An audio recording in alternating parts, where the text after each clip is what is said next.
कुछ बातें हम इरेशनल नंबर्स के बारे में नोट डाउन करते हैं। और ये ऐसे मिस्टेक्स है जो स्टूडेंट्स अगर उनकी ठीक से प्रैक्टिस नहीं हुई, इरेशनल नंबर्स के बारे में कंसेप्ट क्लियर नहीं है, तो वो ये सारे मिस्टेक करते हैं। तो प्लीज़ अवॉइड सच मिस्टेक्स। तो √3 प्लस √5 कितना होता है? क्या आप मुझे बताएंगे बच्चों कि √3 प्लस √5 कितना होगा? तो √3 प्लस √5 जो है वो is can not be equal to √8।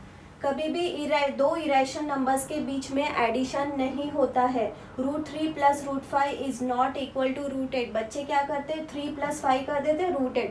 बिल्कुल रॉन्ग तरीका है। वैसे ही √7 minus √5 can not be equal to √2। दो इरेशनल नंबर्स के बीच में सब्ट्रैक्शन पॉसिबल है ही नहीं। उसी प्रकार से √5 प्लस √5, क्या हम ऐसा कर सकते हैं? बिल्कुल कर सकते हैं। आप √5 प्लस √5 को लाइक टर्म कंसिडर कीजिए और ऐसा सोचिए यहाँ पे 1 है और यहाँ पर भी 1 है, तो 1 प्लस 1 2 होता है और ये √5। तो इस तरीके से √5 प्लस √5 आप लिख सकते हैं 2√5। वैसे ही दो √5 plus √5, but √5 plus √5 cannot be equal to √10। ये बिल्कुल रॉन्ग तरीका है। √5 प्लस √5 इसको एडिशन करने का तरीका ये 2 टाइम्स √5, क्योंकि हम √5 और √5 को लाइक टर्म के जैसे कंसिडर करते हैं। और इधर 1 प्लस 1 2 हो गया और √5, तो 2√5 होगा। But √5 plus √5 can not be equal to √10। बच्चे नॉर्मली यही मिस्टेक करते हैं एग्जाम में। उसी प्रकार से √5 इंटू √5 कितना होगा?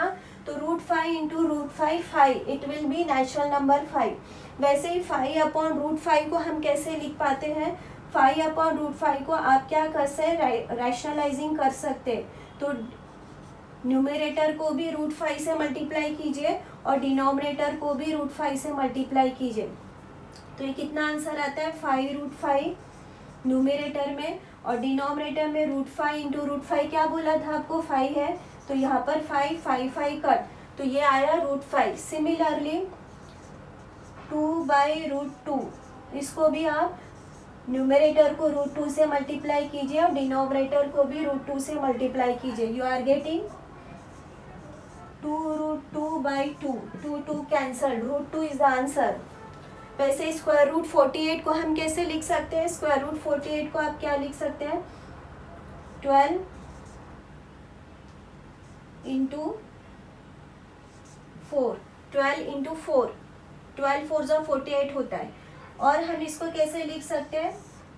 12 को आप और लिख सकते हैं अंदर फैक्टर में 4 इंटू 3 इंटू 4, 12 के और मैंने फैक्टर डाल दिए 4 इंटू 3 इंटू 4। अब ये जो 4 है ये कितना होता है? स्क्वायर रूट, ये होता है स्क्वायर रूट 4 4 जा 16 इंटू 3।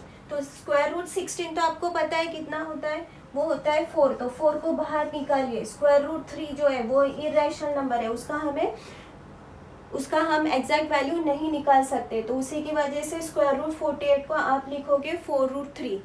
ये सारे जो है कॉमन मिस्टेक्स है जो स्टूडेंट्स करते हैं एग्जाम पेपर में, तो आपको ये सारे अवॉइड करने हैं। Remember this important points.